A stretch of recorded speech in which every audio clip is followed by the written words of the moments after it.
Ce dimanche 10 septembre dans le Bon Dimanche Show, Bruno Guillon s'est remémoré l'époque où il co-présentait une émission télévisée avec son ami Manu Payet. Bruno Guillon n'a pas le temps de chômer.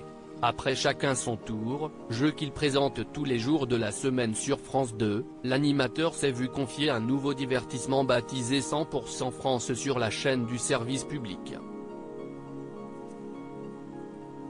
Lancé le 3 juin dernier en prime time et diffusé pour la seconde fois une semaine plus tard, ce programme inédit impose à 3 duos de célébrités de deviner la réponse la plus donnée par un panel de 100 personnes à différentes questions telles que qui est la meilleure personnalité pour incarner la nouvelle Marianne ?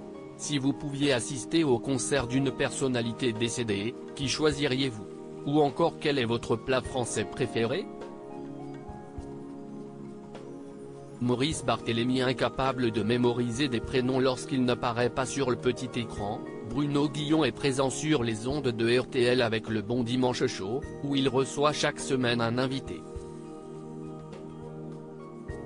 Ce dimanche 10 septembre, l'animateur a justement reçu Maurice Barthélémy, qui lui a confié ne pas se souvenir des prénoms des personnes qu'il rencontre.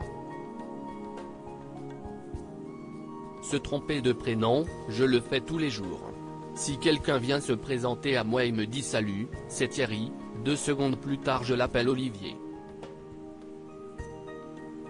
Et là, je me dis, mais j'ai Alzheimer, c'est pas possible, a révélé l'ex-membre des Robins des Bois, qui n'est pas le seul à souffrir de tels problèmes de mémoire. Bruno Guillon piégé par Manu Payet à cause de ses problèmes de mémoire comme il l'a révélé, Bruno Guillon a lui aussi des difficultés à mémoriser les prénoms. De quoi beaucoup amuser son ami Manu Payet, avec qui il a co-présenté une émission, il y a plusieurs années.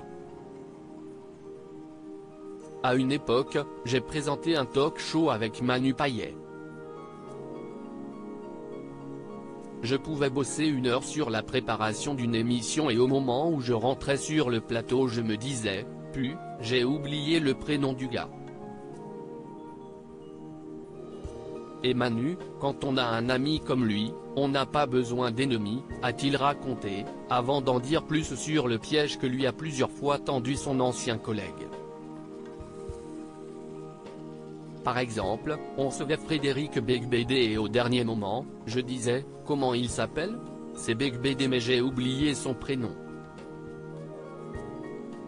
Et Manu me disait, Ben c'est Jean-Louis. Donc je m'asseyais et je disais, tout de suite, merci d'applaudir Jean-Louis Beigbeder, a-t-il expliqué, provoquant les rires de son invité.